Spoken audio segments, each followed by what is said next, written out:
আচ্ছা রূপা, তুই তো আমার চালাক মেয়ে ছিলি। হ্যাঁ, এত বুঝদার মেয়ে, তুই তো সবকিছু বুঝে যেতিস ছোটবেলা থেকে।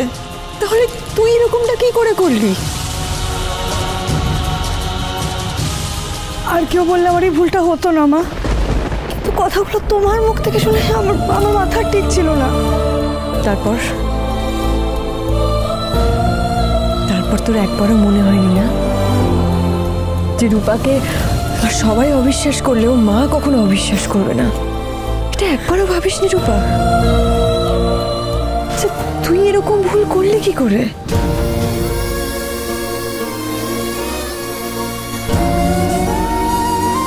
ও ভুল করেনি তো? ভুলও করেনি। এই মায়াপুরে আসা ওর কপালে লেখা ছিল। এই বাচ্চাগুলোর জীবনে ও আলোর দিশা নিয়ে এসেছে।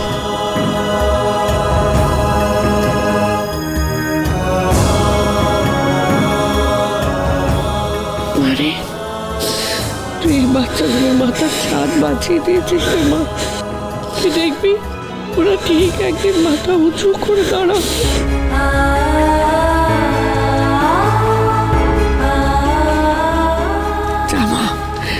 এবার নিজের ঘরে নিজের মায়ের সাথে ফিরে যাও। রায় দিদি আমাদের ছেড়ে চলে যাবে? রায় দিদির মা তো নিচে এসেছে, রায় দিদি বাড়ি ফিরে যাবে।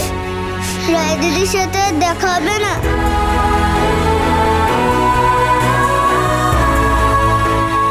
কে বলেছে দেখা হবে না? আমি আসবো তো তোদের কাছে, আমি আবার আসবো, সবার সাথে আবার দেখা হবে। রায় দিদি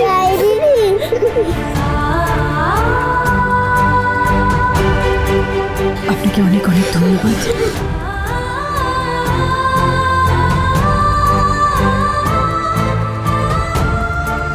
রূপা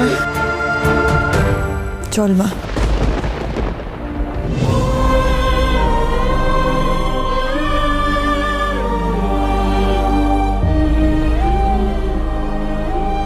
আমি এই হাত আর কোনোদিনও ছাড়বো না, সব সময় তোকে আগলে রাখবো। চল, আমাদের বাড়ি যেতে হবে তো।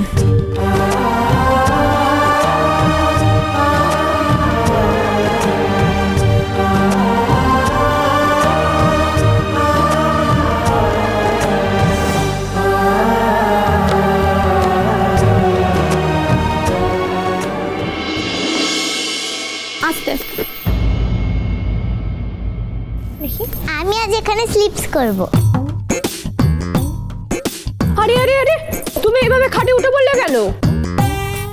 ঠিক আছে, বাচ্চা মানুষ, এভাবে বলো না প্লিজ। আরে দাদা, এরকম ভাবে একটা অচেনা মেয়েকে আপনি ঘরে রাখবেন? তুমি রাখবে? তুমি তো রাখবে না, আমায় রাখতে দাও। কালকে সকালে যাবো, আবার ভাববো। ডিসকাস্টিং।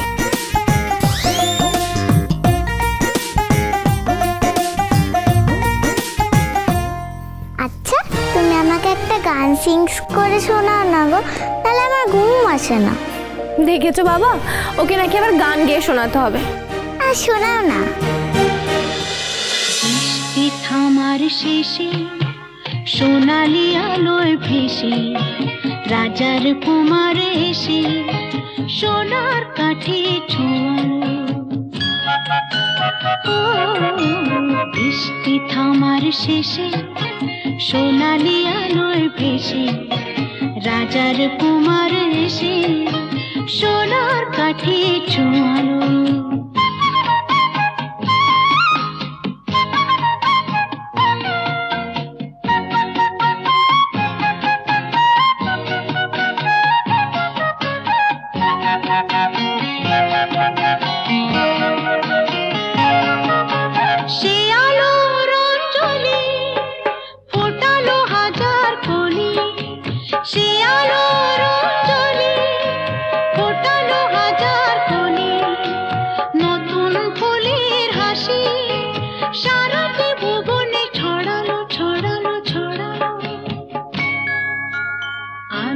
খবর পেয়ে চমকে দেখি যে পাখিরা উঠেছে গে, রাত্রি কখন পোহালো।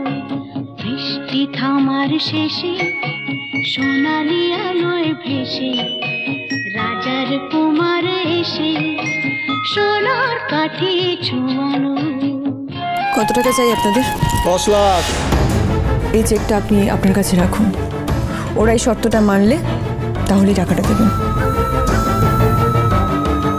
আবার একটা নতুন পরীক্ষা। এই 10 লাখ টাকা আমাকে রোজগার করতে হবে, যেভাবেই হোক করব।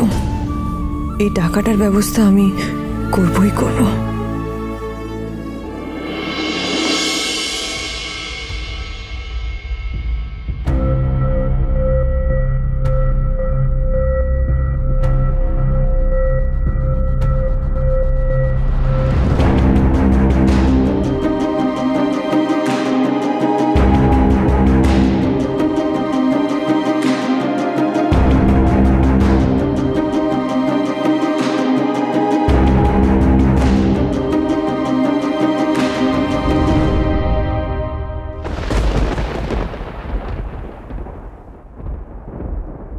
ভালো আঙ্কেল, এটা বুঝি তোমাদের মেয়ে? তোমরা দুজন কত লাকি। তোমাদের বাবা তোমাদেরকে কত ভালোবাসে। তোমরা তো কত ভালো হ্যাপি ফ্যামিলি।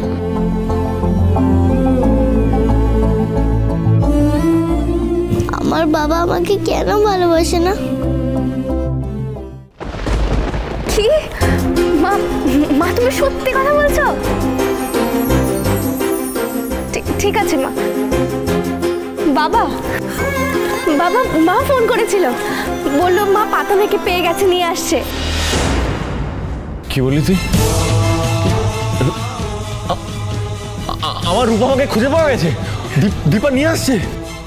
ঈশ্বর, এই দিনটা দেখার জন্যই তো অপেক্ষা করেছিলাম। রূপা সত্যি আসছে।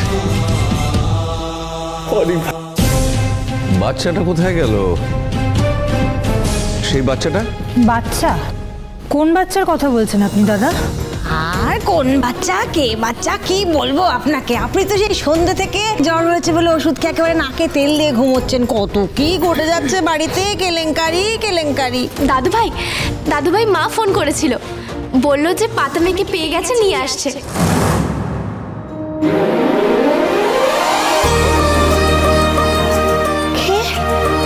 কি বলছিস তুই?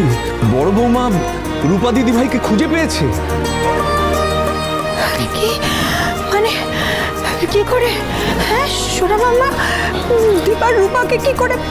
দীপা জানতো রূপা ওখানে? অত শত আমি জানি না।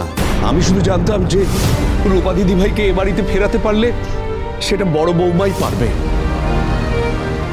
ওই তো পারে অসাধ্য সাধন করতে। ঠিক ঠিক বলেছেন। আমি তো একরকম আশাই ছেড়ে দিয়েছিলাম দাদা।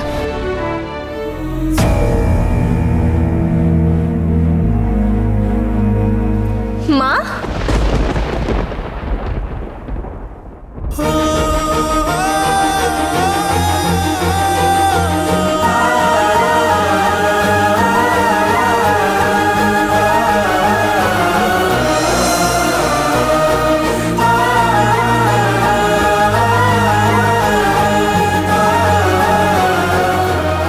রূপা দিদি ভাই,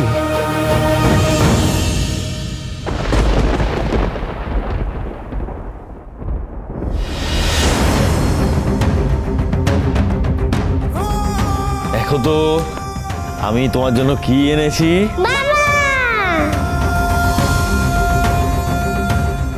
বাবা,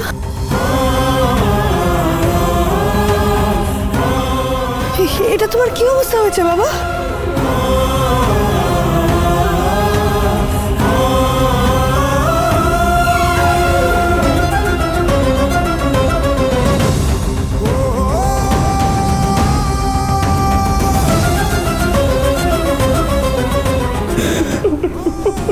রূপা